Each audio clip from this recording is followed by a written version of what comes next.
की तरह अनलिखनी रॉक में सबका हार्दिक स्वागत है। सबके मंगल भगवती कामना के साथ बड़ों को मेरा सादर नमस्कार, छोटों को मेरा आशीर्वाद। मैं ठीक हूँ, आशा करता हूँ कि आप ठीक होंगे। रामचरितमानस के अयोध्याकांड के प्रसंग में दोस्तों तुलसीदास विरचित इस रामचरितमानस में बालकांड में भगवान राम के बाल चरित्रों का वर्णन करते हुए, यानी भगवान राम जब धीरे धीरे बड़े हुए और वह जब माता की सानिध्य के पश्चात जो है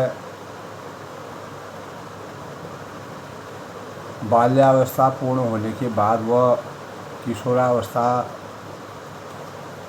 में अवतरित हुए, तो विश्वामित्र जी के साथ वह वन में चले गए।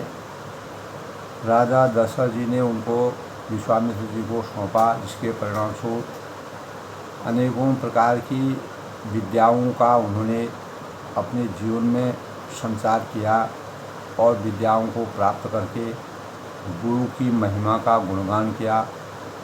और विश्वामित्र राजा यानी विश्वामित्र मुनि को अनेकों प्रकार के आततायी और राक्षसों के द्वारा यज्ञ में विघ्न बाधा पहुंचाने पर भगवान राम के शरण में वह गई, क्योंकि त्रेता में राजा दशरथ के वहाँ भगवान राम पैदा हुए हैं करके विश्वामित्र जी को पता चला और वह राम और लक्ष्मण को अपने सानिध्य में लाए। उसके परिणाम स्वरूप स्वयंवर के पश्चात उन्हीं के साथ वह स्वयंवर में सीता के स्वयंवर में गए और वहाँ अनेकों राजाओं के आने पर भी कोई भी राजा जनक ने प्रतिज्ञा की थी जो राजा यानी सीता का वरण उसी से होगा, जो राजा धनुष भगवान शिव का पुराना धनुष जो जनक नगरी में रखा हुआ था उसको जो तोड़ने में समर्थ हुआ नहीं रहा।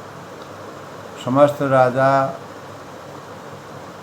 यानी भयभीत हो गए और उनकी वह शक्तिहीन हो गए, बलहीन हो गए। तब भगवान रामचंद्र जी ने अवतरित होकर के भगवान शिव के धनुष को तोड़ करके स्वयंवर की रचना को पूर्ण किया। उसके परिणाम स्वरूप भगवान रामचंद्र जी का विवाह का प्रसंग राजा दशरथ जी को अयोध्या से बुला करके पूरी प्रजा के साथ राजा दशरथ अयोध्या में गए। उसके बाद विवाह संस्कार पूर्ण होने के पश्चात भगवान राम अपनी प्रजा सहित और जानकी सहित अयोध्या में पधारे। अयोध्या में मर्यादित जीवन की कामना करते हुए अनेकों प्रकार के शुभ सौंदर्य और राम राज बैठे त्रिलोका। भगवान राम यद्यपि उस समय दशरथ जी ही राजा थे, लेकिन धीरे धीरे दशरथ जी के अंतःकरण में बात सूझी कि चौथे अवस्था में भगवान राम को का राज्याभिषेक करके उनको राज्य सौंप दिया जाए, जिसके परिणामस्वरूप यानी अयोध्या का राज्य सही प्रकार संपन्न चल सके। तो इसी के परिणाम स्वरूप राजा दशरथ ने यह योजना बनाई। अनेक अपने मंत्री हैं गुरु के सानिध्य को प्राप्त करके और भगवान राम को राज्याभिषेक की तैयारी की, लेकिन विधि की रचना विधि का विधान कुछ और था। इतने में ही अनेकों देवताओं ने इस प्रकार की याचना की कि भगवान राम अगर अयोध्या में राज सिंहासन पर आसीन हो जाएंगे तो वन का वातावरण जैसे का तैसा रहेगा और जो अनेकों प्रकार की राक्षसी मायाओं का अवतरण हो रहा है, धर्म की हानि हो रही है, अधर्म की वृद्धि हो रही है, तो यह जस की तस रहेगी। तो उन्होंने अनेक प्रकार की मंत्रणा के परिश्रम सरस्वती माता के पास गए सरस्वती माता ने मंथरा जो कैकई की दासी थी उनके हृदय को परिवर्तन करके कैकई के अंतःकरण में यानी उनके हृदय में विष के जैसे भाव भर दिए।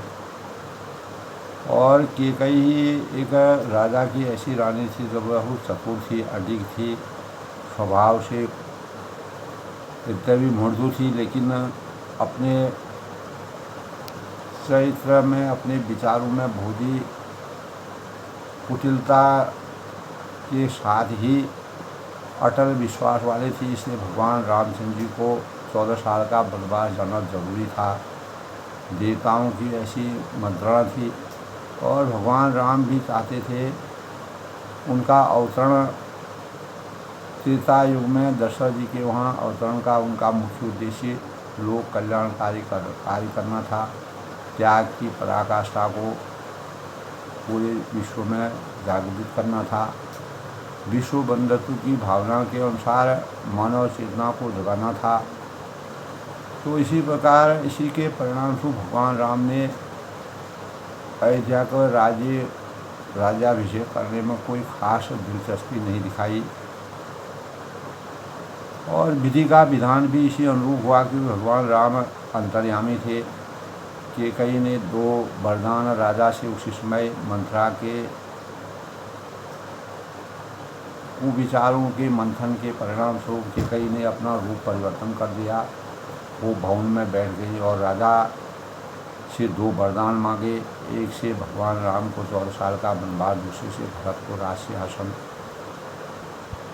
तो ऐसे समय में भगवान यानी भरत जो है वह अपने निहाल में थे, लेकिन कैकई ने इस वरदान को इस प्रकार मांगा कि रात में जहाँ राज्याभिषेक की तैयारी हुई थी वहाँ सुबह होते होते राजा से कहा कि अगर सुबह तक अगर भगवान राम वन नहीं जाते हैं तो मैं जो है अपने प्राणों को और प्राण मेरे नहीं रहेंगे। और राजा जो है वह अवध के जनक यानी दशरथ रघुकुल की रीति के अनुसार दशरथ जी का कोई अस्तित्व मान मर्यादा नहीं रहेगी।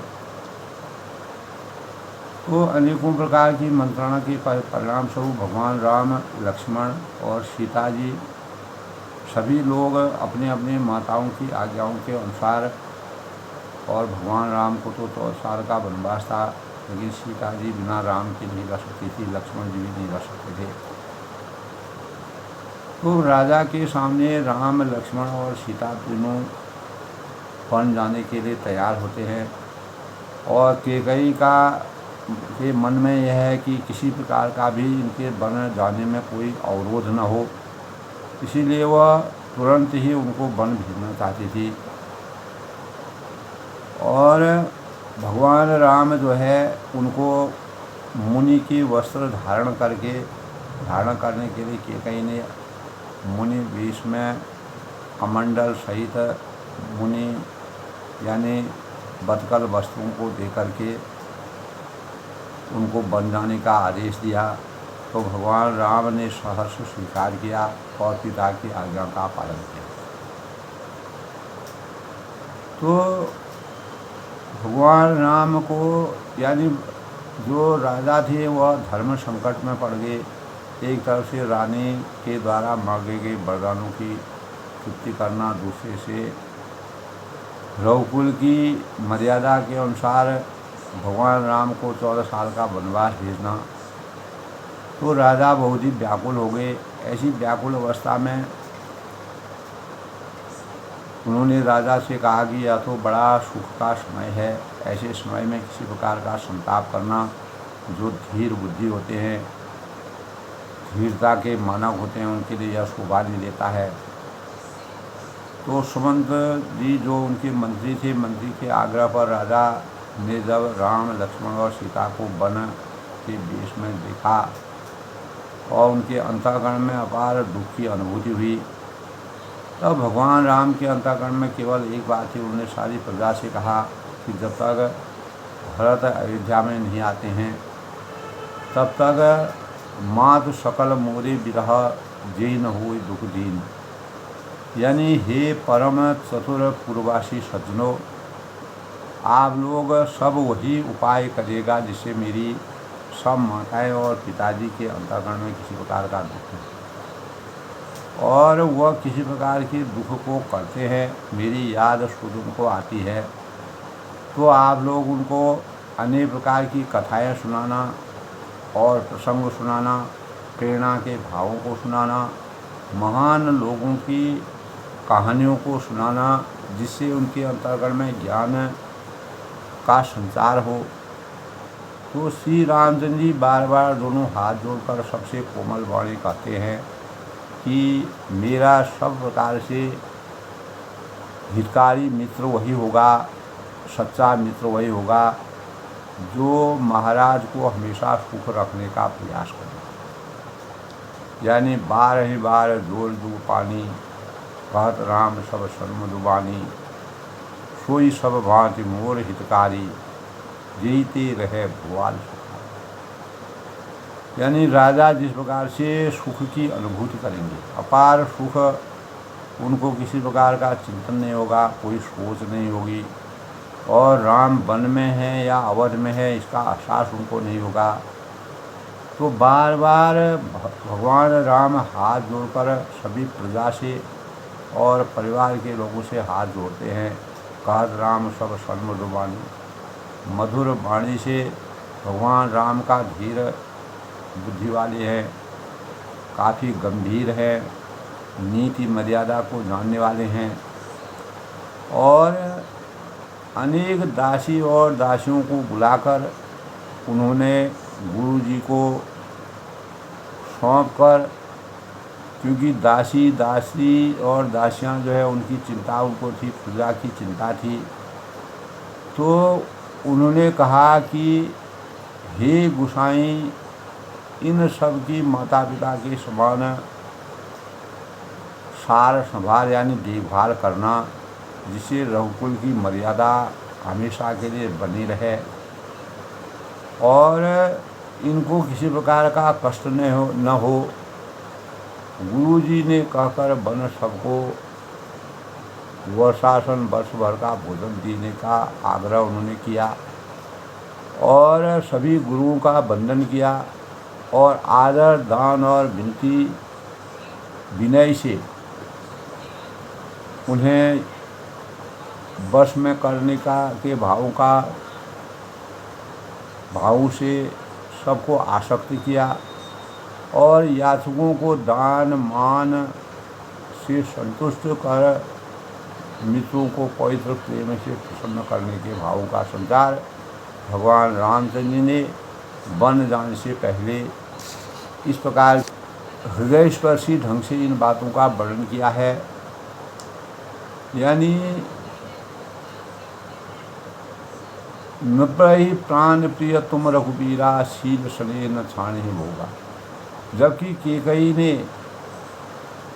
केकई ने ऐसा रामचंद्र से कहा कि आपको राजा कभी भी बन जाने के लिए पूर्ण रूप से मन से नहीं कहेंगे, क्योंकि उनका पूरा जीवन, पूरा शरीर, पूरा मन वाणी से वह हमेशा आपके ही चिंतन में लगे रहते हैं। शीतल हितकारी मधुर कोमल शीख सुनने पर सीता जी को जो है कोई भी उनको बन जाने के लिए अगर मना करता था रामचंद्र के साथ तो उनको दुख हो जाता था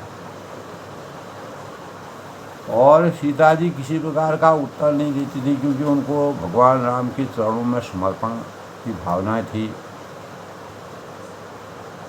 तब केकई को अनेक प्रकार के लोगों के द्वारा दी गई मंत्रणा के अनुसार केकई को यह अच्छा नहीं लग रहा था। पूरी सुंदर यश और परलोक चाहे नष्ट हो जाए, पर तुम्हें बन जाने को ये कभी नहीं करेंगे। ऐसा विचार कर, ऐसा मंथन कर, तुम्हें जो अच्छा लगे वही करो। और मैंने जो 2 वरदान मांगे थे उन वरदानों के अनुसार मैंने अपने वरदानों को सुना लिया। माता की सीख सुनकर, ऐसे भावों को सुनकर जो हृदय में यद्यपि तीर के समान लगते हैं, लेकिन भगवान राम जी ने उसको सरलता से उन भावों को सुना, बड़ा ही सुख का अनुभव किया। परंतु भूपहि वचन बाण सम लागे। राजा के हृदय में कैकेयी के द्वारा कहे गए जो वचन थे वह बाणों के समान लगे। जैसे बाण लगने पर चोट लगती है, उसी प्रकार की चोट लगी। अब भी अभागे प्राण। तब राजा दुखी हो गए। कैकेयी के अंतःकरण से ऐसी बातें आने पर राजा ने कहा कि अब भी अगर इतना दुख व्याप्त होने पर भी अगर मेरे प्राण नहीं निकलते हैं तो ये अफसोस की बात है। तो राजा अनेकों बार भगवान राम का नाम लेते लेते मूर्छित होते हैं, व्याकुल होते हैं।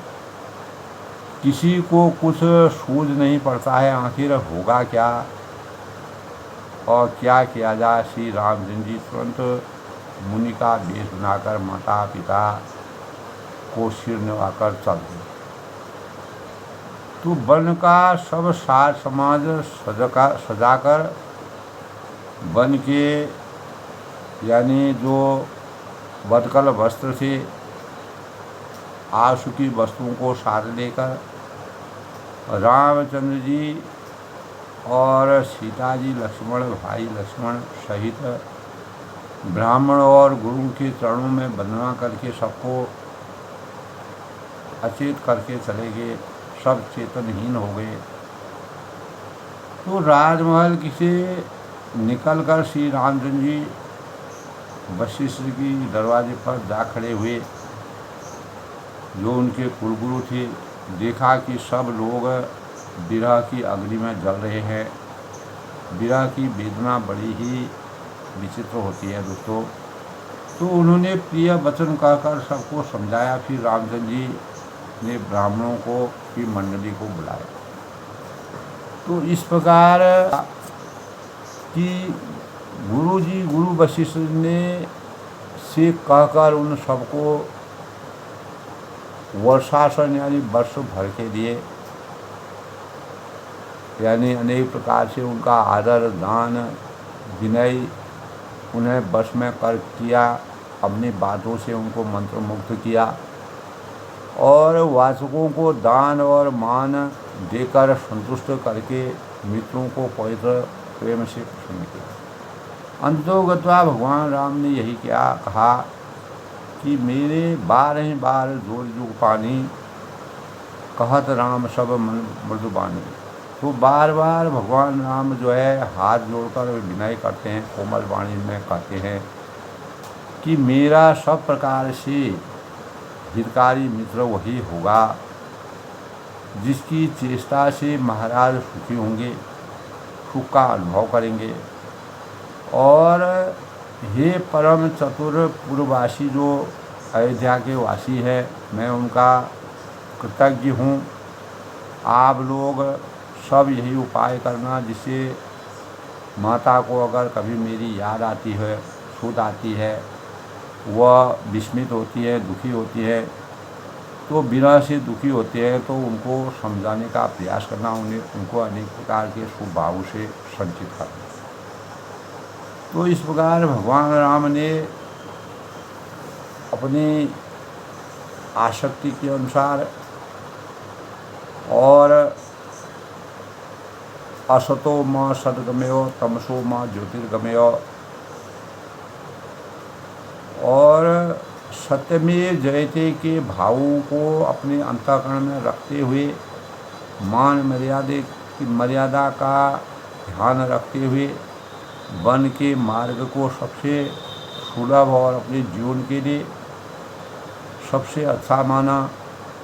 यद्यपि उनको अपने माता पिता गुरु बंधुओं प्रजा का दुख था, लेकिन विधाता की विधि की गति के अनुसार हो ही सोई जो राम रच राखा, जो विधाता ने रचा होगा वही होगा। इन बातों को ध्यान में रखते हुए वह जो है सबसे विनय करते हुए आशीर्वाद प्राप्त करके वन की ओर मुनि वेश में जो है वन की ओर चल गए। तो आज के प्रसंग से पहले दोस्तों आज के शुभ पंचांग के भाव की समीक्षा करते आज दोस्तों, आज 15 मई 2025 ज्येष्ठ माह के कृष्ण पक्ष की तृतीया तिथि, दिन गुरुवार है और विक्रम संवत 2082 शक संवत 1947 सिद्धार्थी नाम संवत्सर सूर्य उत्तरायण में ग्रीष्म ऋतु और दक्षिण दिशा में यात्रा करना आज अशुभ माना गया है। आज उत्तर फाल्गुनी नक्षत्र है। धृति योग का संयोग रहेगा। कर्ण बालव यमगंड यानी 7:12 से 4:13 तक है।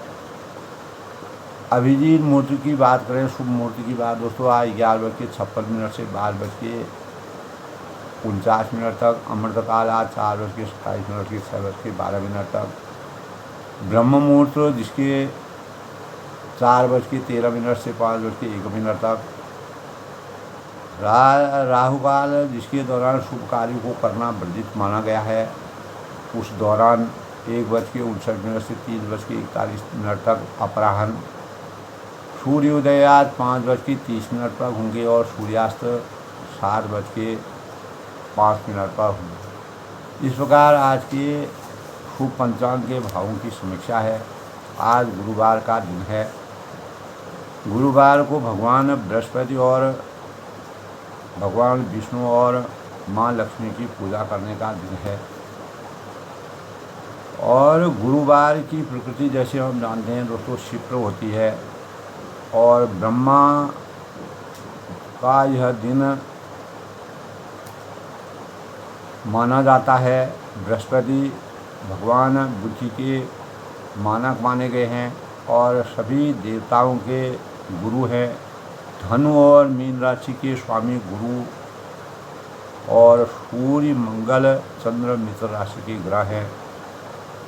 शुक्र और बुध शत्रु राशि के ग्रह और शनि और राहु समग्रह माने गए हैं। 9 ग्रहों में बृहस्पति को गुरु की उपाधि प्राप्त है।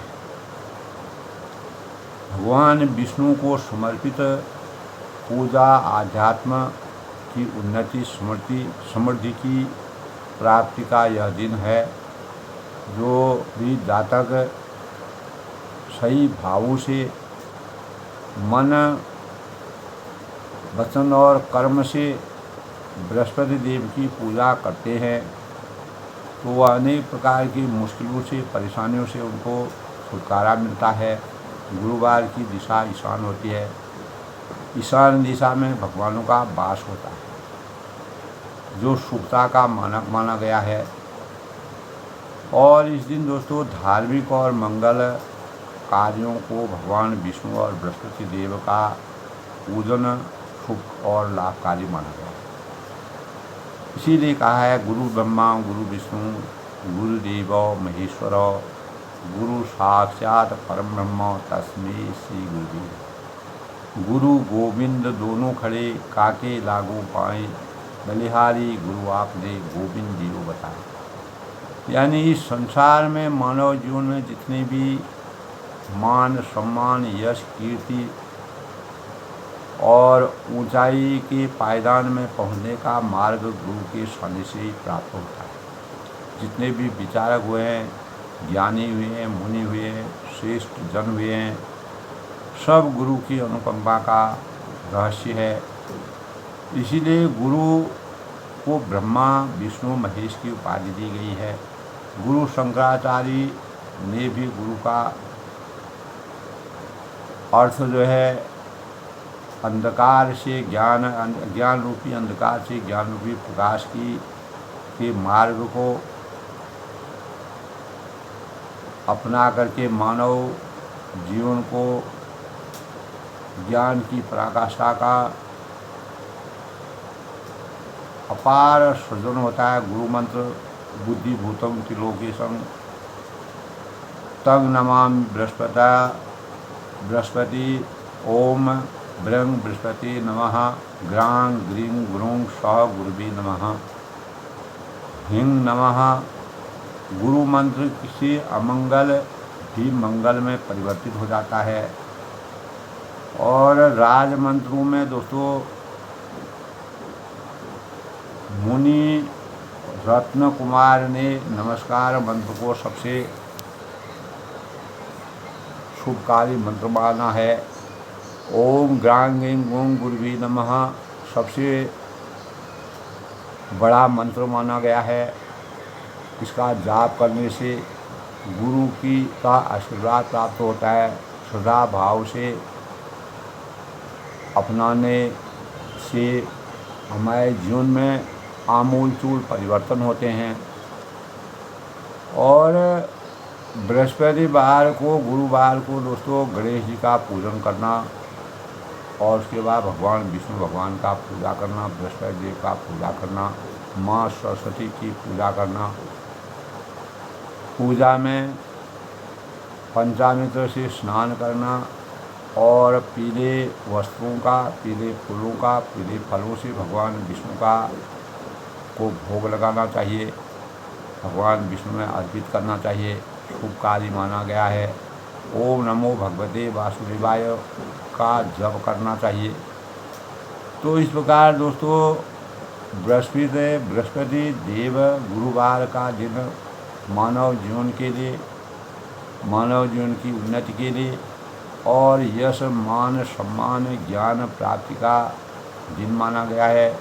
गुरु की कृपा जा पर होई, जिस पर भगवान गुरु की कृपा होती है वह अपने जीवन में अनेकों प्रकार से सामर्थ्य प्राप्त करता है। अज्ञान रूपी अंधकार से ज्ञान रूपी प्रकाश की तरफ जाता है।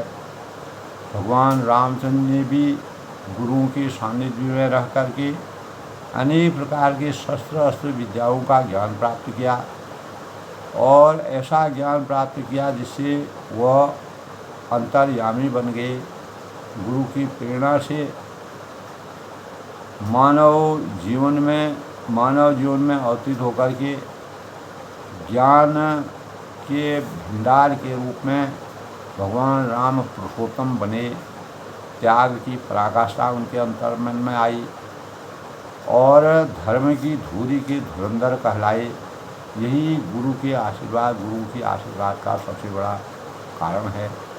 अगस्त ऋषि जो सबसे बड़े गुरु माने जाते हैं, जब रावण का वध किया था भगवान राम ने तो अगस्त ऋषि ने उनको जो मंत्र दिया था उस मंत्र का से उनको सूर्य का तेज प्राप्त हुआ और माता दुर्गा माता की शक्ति प्राप्त हुई, जिसके परिणाम स्वरूप उन्हें उनके जीवन में उनके अंतःकरण में तेज और शक्ति का संचार हुआ और रावण के हृदय में जो नाभि में जो अमृत था उस अमृत को सोखने में वह समर्थवान है। इस प्रकार दोस्तों रामचरितमानस में भी भगवान राम ने भी गुरु के सानिध्य में रख के अपार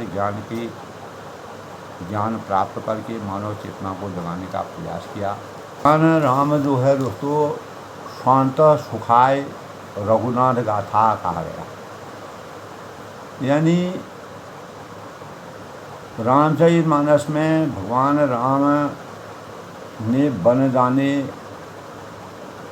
की सबसे बड़ा अभिप्राय उनका यह था कि शांत सुखाय सभी प्राणियों के सुख के लिए सर्वे सन्तु निरामया सर्वे भद्राणि पश्यन्तु मा कश्चित् दुर्भाग्यः सर्वे भवन्तु सुखिनः सर्वे सन्तु निरामया सर्वे भद्राणि पश्यन्तु मा कश्चित् दुर्भाग्यः। यानी भगवानों ने यह धारणा की कि सब लोग सुखी हुए। तो कुछ कार्य दोस्तों केवल निजी आनंद या आत्म संतुष्टि के उद्देश्य से किए जाते हैं, तो जिन्हें स्वांत सुखाय की श्रेणी में रखा गया है। भगवान राम जो है बन जाना अंतरात्मा की शुद्धि के साथ चाहते थे। तो स्वांत सुखाय का रामचरितमानस में तुलसीदास जी ने समावेश करते हुए आशय भी स्पष्ट किया है कि इस रचना का सृजन में अपनी आत्मसंतुष्टि के लिए कर रहा हूँ। और प्राय कोई भी कार्य प्रारंभ करते समय लोक आलोचना विचार मन की आदेशित करता रहता है कि इसका यानी इसका जनमानस की क्या प्रतिक्रिया होगी। भगवान राम जब वन की तरफ 14 वर्ष का वनवास लिए गए तो उन्होंने लोगों की प्रतिक्रिया को अंतर्मन में जानना चाहा। उसे सराहना मिलेगी अथवा आलोचना मिलेगी, आलोचना का शिकार होना पड़ेगा।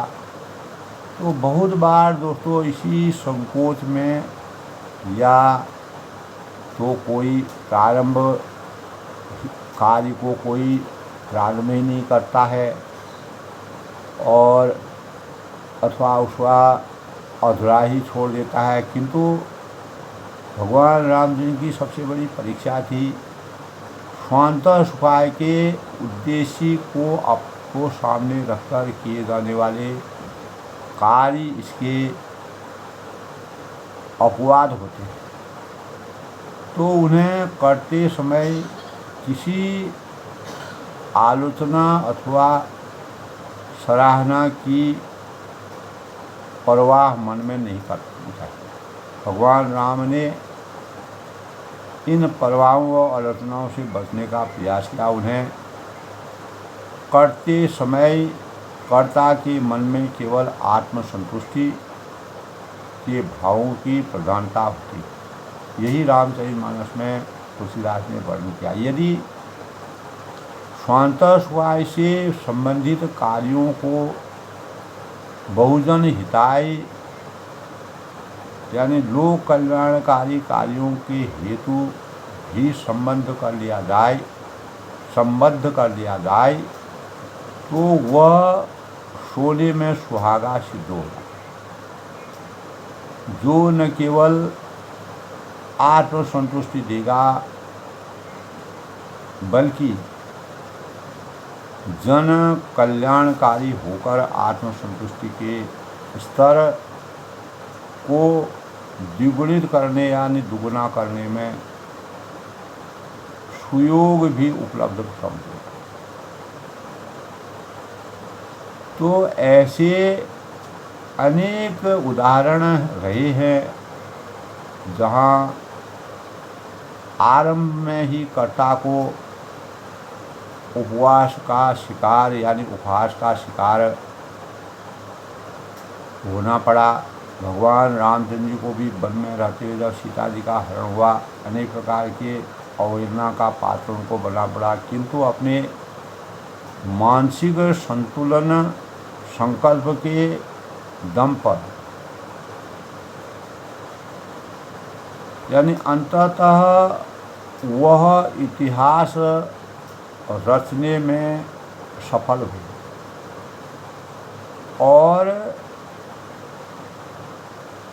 और बाद में उनके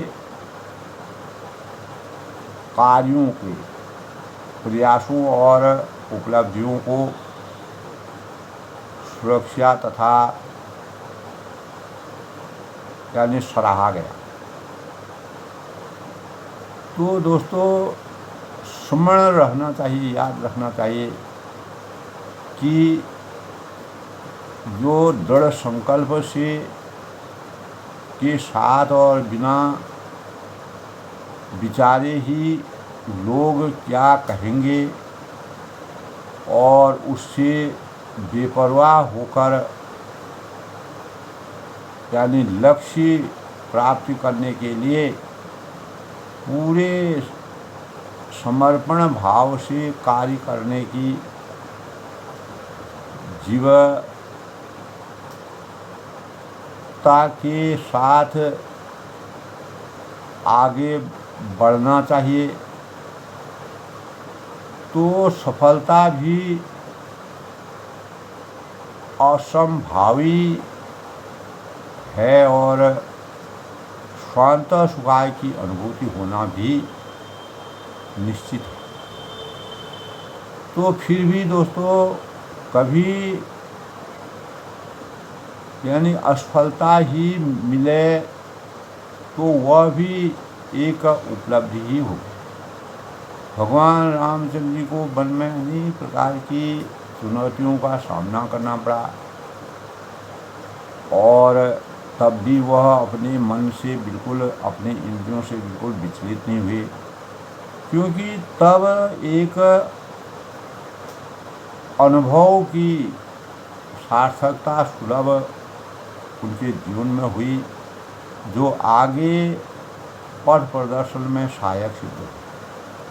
और वह रावण को, इतना बड़ा आतताई रावण को मारने के लिए वह प्रतिबद्ध हुए और इसी के परिणाम स्वरूप वह रामचरितमानस में आदर्शता के प्रतीक के रूप में माने गए और पुरुषोत्तम कहा। तो आज के प्रसंग की अगर बात करते हैं दोस्तों, यही विधि राम सबई समझावा। तो भगवान राम ने कहा कि जो मेरा सबसे बड़ा हितकारी होगा मैं उसी को अपना हितकारी समझूंगा। जो मेरे माता पिता को कभी मेरी याद सुध आने पर, उनके दुखी होने पर उनको सुख की अनुभूति करेगा, वही मेरा सबसे बड़ा मित्र होगा, वही मेरा सुख का भागी होगा। इस प्रकार यही विधि राम सबई समझावा। इस प्रकार भगवान राम सबको समझाते हैं। बन जाते समय गुरु पद पदम हर्षि नावा, और हर्षित होकर गुरु के चरण कमलों में वह वंदना करते हैं, सिर नवाते हैं। गणपति गौरी गीत बनाई। फिर गणेश जी और पार्वती जी और कैलाशपति महादेव जी को मनाकर चले असीम पाए रघुराई, तथा आशीर्वाद पाकर श्री रघुनाथ जी वन की तरफ चलते हैं। राम चलत अधि भयों विषाद। श्री राम जी के चलते ही बड़ा भारी विषाद हो गया, दुख की अनुभूति होगी। सुनि न जाय गुर आरत नादू। नगर का परिवेश, नगर में इस प्रकार का हाहाकार सुना गया, सुना नहीं जाता। इस प्रकार का वर्णन तुलसीदास ने किया है। सगुन लंक अवध अधिशोकु, और लंका में बुरे शगुन होने लगे। अयोध्या में अत्यंत शोक आ गया और हर्ष विषाद विवश लोकु, और देवलोक में सब हर्ष और विषाद दोनों के वश में हो गए। इस बात का यानी हर्ष इस बात का था कि राक्षसों का नाश हो जाएगा। सभी देवताओं में अपार सुख की अनुभूति थी। भगवान राम अगर अयोध्या में ही रह जाते तो देवताओं यानी राक्षसों का अंत नहीं होता और देवता खुश नहीं होते। देवताओं का राक्षसों के द्वारा अनेक प्रकार से उनके यज्ञ में और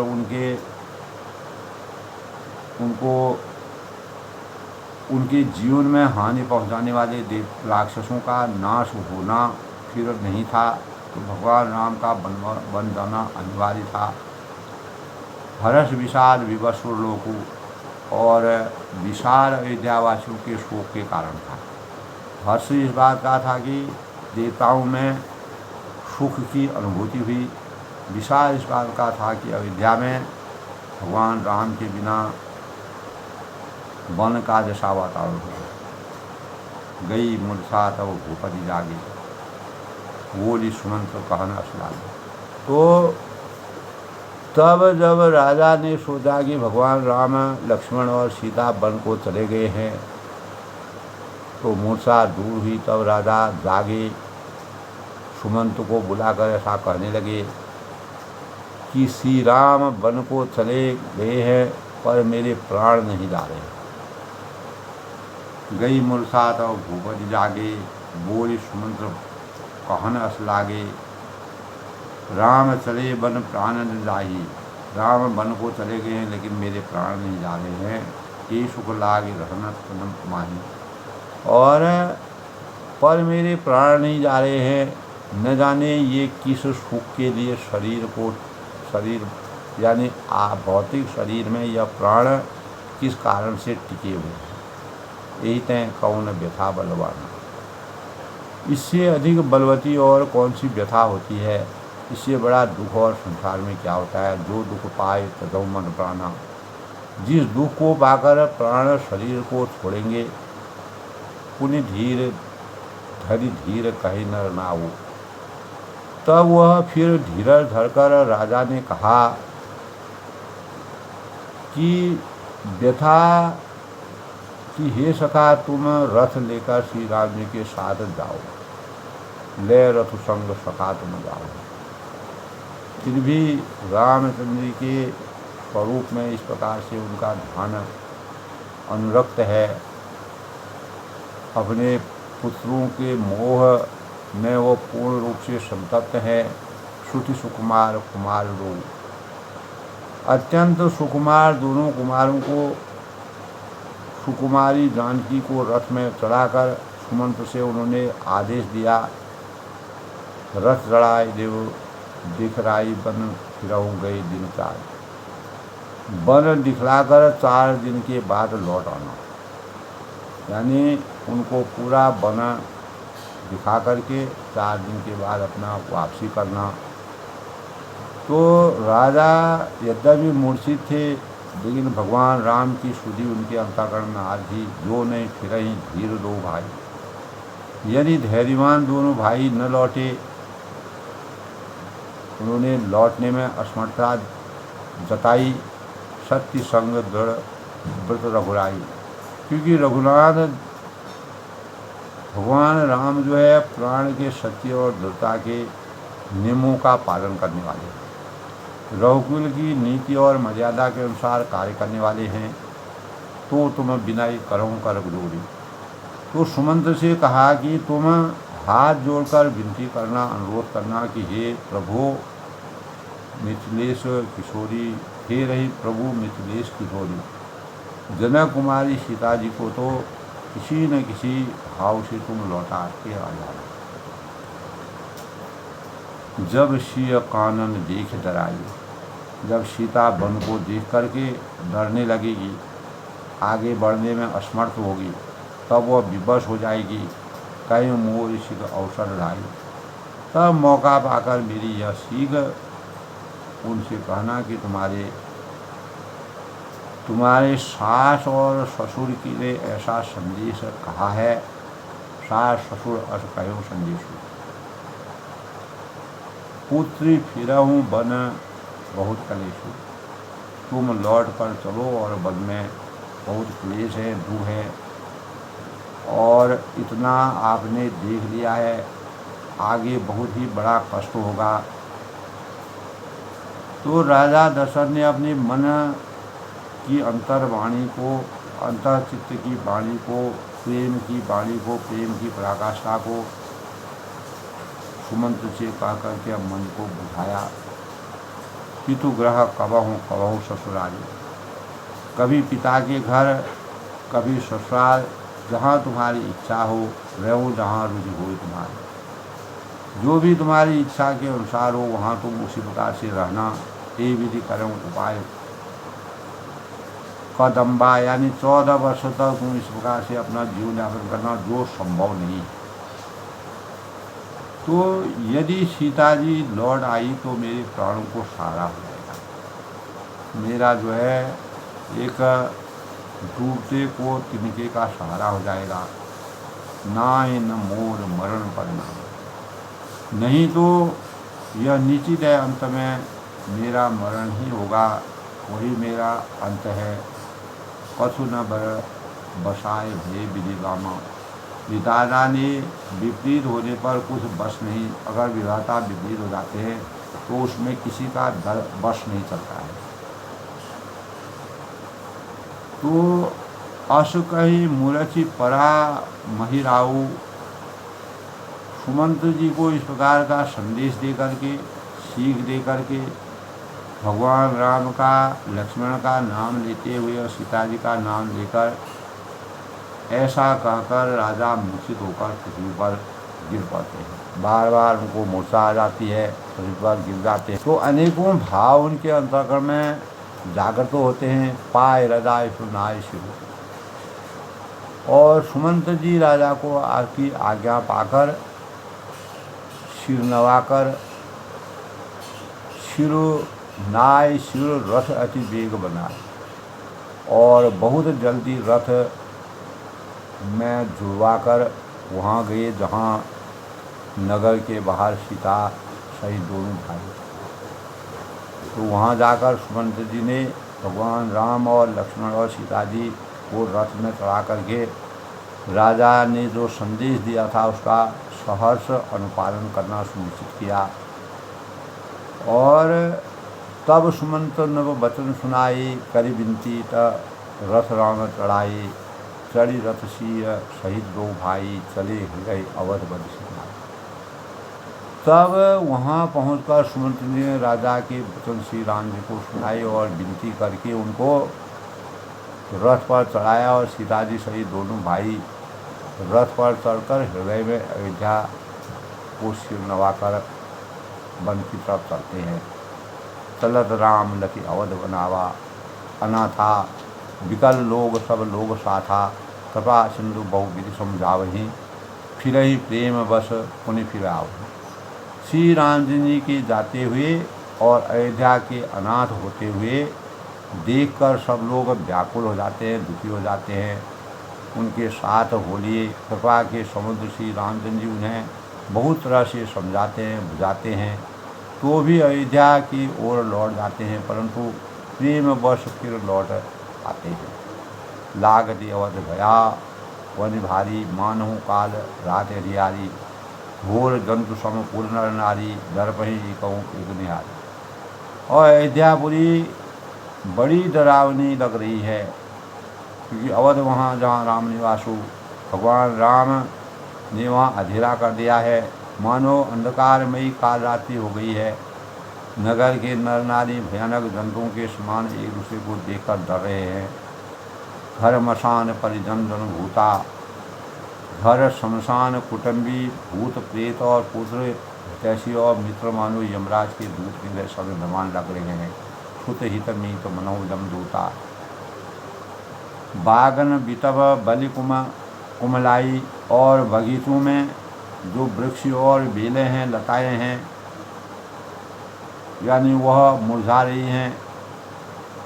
सरित सरोवर देख न जाही, नदी और तालाब ऐसे भयानक लगते हैं कि उनकी ओर देखा ही नहीं जाता है। एक ही दिन में इस प्रकार का परिवर्तन हो गया है। हाय गए कोटिन कल कील मृग, और करोड़ों घोड़े हाथी खेलने के यानी बोलने के लिए पाले हुए जो हिरन थे, नगर की गाय है, बैल है, बकरी है, आदि अनेक प्रकार के जो जानवर हैं, पिय यानी पशु हैं, पपिए हैं, मोर हैं, कोयल हैं, प्राणी चकवे, तोते, मैना, सारंग, हंस और चकोर सब राम वियोग में विकल हो जाते हैं, दुखी हो जाते हैं और भगवान राम का स्मरण करते हैं, विरह में व्याकुल हो जाते हैं। तो तुलसीदास ने दोस्तों भगवान राम, लक्ष्मण और सीता जी के वन जाने पर जिस प्रकार का विरह वर्णन किया है वह हृदय स्पर्शी है। भगवान राम के सूद में राजा दशरथ किस प्रकार से दुखी होते हैं, बार बार उनको बेचैनी आ जाती है और व्याकुल हो जाते हैं, पृथ्वी पर गिर पड़ते हैं, भगवान राम का स्मरण करते हैं। तो यही विरह व्यथा का वर्णन तुलसीदास जी ने भगवान राम के वन जाते समय का वर्णन बहुत ही हृदय स्पर्शी ढंग से किया है। तो मानव चेतना में दोस्तों आत्मा और परमात्मा का मिलन जब भाव, भक्ति और पारिवारिक मिलन का एक भाव होता है, कोई कुल चलता है रघुकुल की रीति के अनुसार, यानी कब परिवर्तनशील जीवन में विधाता की किस प्रकार की गति होती है उसका वर्णन तुलसीदास जी ने। कहने का तात्पर्य यह है कि तुलसीदास ने ऐसा वर्णन किया है विषम परिस्थितियों में कैसे हमें अपने को संयमित रह करके जीवन यापन करना चाहिए। यह भगवान राम के चरित्र से हमको सीखनी चाहिए।